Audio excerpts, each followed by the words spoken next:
여러분, 안녕하세요. 지연미입니다. 한국어 배우는데 문법이 굉장히 어렵다고 하시는 분이 많으시죠? 그래서 저는 한국어 문법에 대해 쉽게 설명드리고자 최선을 드리도록 하겠습니다. 자, 오늘은 으니까 때문에 어여서는 바람에 너라고 거둔 터니 여러분들께 간단하게 설명하겠습니다. Di sini kita akan belajar kembali tentang tata bahasa Korea yang kalau diartikan ternyata semuanya sama gitu ya. Dalam bahasa Indonesia itu semua yang berhubungan dengan sebab akibat. Nah, kalau di Indonesia kan rata-rata jadinya karena. Nah, di sini ada 7 yang saya ambil. Sebenarnya masih banyak lagi ya, cuman karena terlalu banyak kayaknya mending yang lain saya simpen aja gitu. Ini kita akan lihat dari contoh-contoh kalimat ini gitu ya. 한국 좋아하니까 한국어를 공부해요. Karena saya suka Korea, saya belajar bahasa Korea. 한국 좋아하기 때문에 한국어를 공부해요. Ini juga artinya sama. Kemudian 한국 좋아해서 한국어를 공부해요. Ini juga artinya sama gitu kan ya. Terus yang keempat, 버스 놓치는 바람에 회사 지각을 했어요. Karena saya ketinggalan bus, akhirnya saya terlambat masuk kerja. 밤늦게까지 드라마를 보느라고 지금 졸려요. Karena saya nonton drama sampai larut malam, sekarang saya mengantuk. Kemudian, 한국어 왜 공부해요? Kenapa kamu belajar bahasa Korea? 한국에 가고 싶거든요. Karena saya ingin pergi ke Korea. Kemudian yang terakhir, 밤늦게까지 봤더니 지금 졸려요. Karena saya nonton film sampai larut, akhirnya sekarang saya ngantuk, gitu kan ya. Nah, di sini perbedaan utamanya adalah pada fokus atau penekanan. 한국 좋아하니까 한국어를 공부해요. Nah, di sini fokus utamanya adalah pada alasan dia belajar bahasa Korea, yaitu karena dia suka pada Korea gitu. Jadi kalau misalnya ngomong sama orang Korea langsung paham, berarti oh dia tuh fokus pada alasannya dia belajar bahasa Korea. Kemudian yang temune, dia itu menekankan bahwa kejadian atau tindakan yang dilakukan adalah didasarkan oleh hal yang dikemukakan di awal kalimat. Nah, teman-teman, di sini memang membutuhkan eh, pemahaman yang lebih ya. Kalau yang di kalimat awal, 한국 좋아하니까. Di sini fokusnya adalah pada tindakan menyukai. Akan tetapi, kalau yang di kedua ini, 한국 좋아하기 때문에 한국어를 공부해요. Di sini, 한국 좋아하기, masih ingat nggak penggunaan gi? Gi ini dipakai untuk membendakan kata kerja.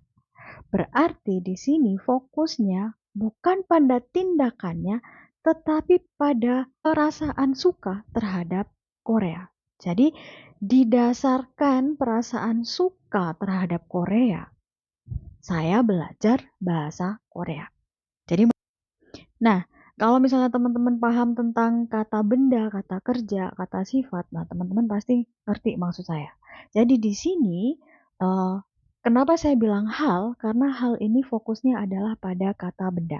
Oke, yang belum paham silahkan lihat video saya tentang kata benda itu apa, gitu ya. Kemudian, yang nomor 3, a, o, yo, so. Penekanannya adalah pada urutan. Jadi urutan kejadian atau urutan tindakan.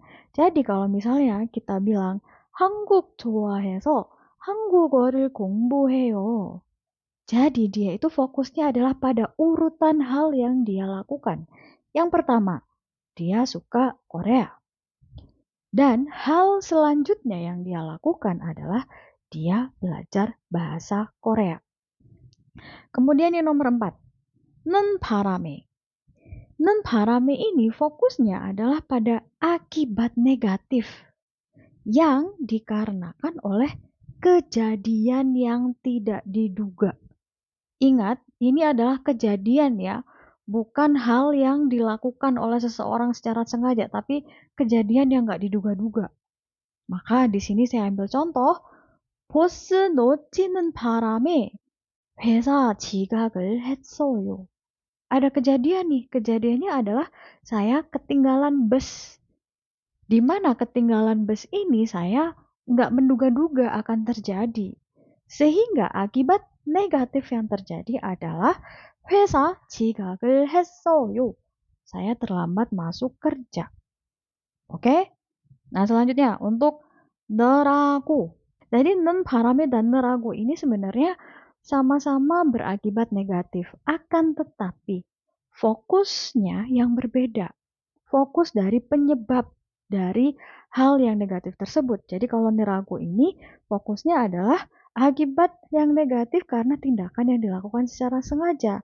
Sehingga di sini saya ambil contohnya, 밤늦게까지 드라마를 보느라고 지금 졸려요. Karena saya nonton drama sampai larut malam, akhirnya sekarang saya ngantuk. Saya merasa ngantuk. Nah, seperti itu. Kemudian yang 거든. Nah, 거든 ini fokusnya sederhana, hanya pada alasan aja gitu. Contohnya di sini, 한국어 왜 공부해요? 한국에 가고 싶거든요. Nah, penggunaan 거든 ini biasanya dipakai untuk percakapan. Nah, selanjutnya adalah Tony.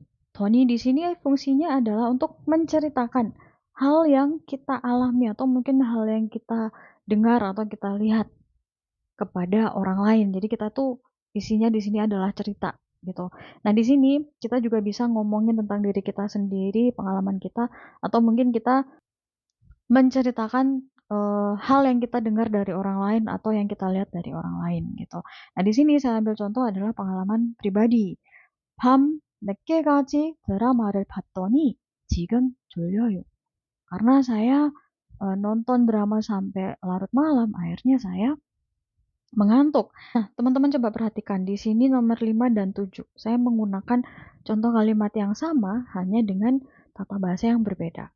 Kalau misalnya saya menggunakan neragu, itu implikasinya akan berbeda ketika saya menggunakan Tony. Kalau saya menggunakan neragu berarti orang yang mendengar perkataan saya ini sudah paham kalau saya fokus pada hal yang saya lakukan. Akibat tindakan yang saya lakukan, maka terjadi sesuatu yang tidak menyenangkan atau sesuatu yang negatif.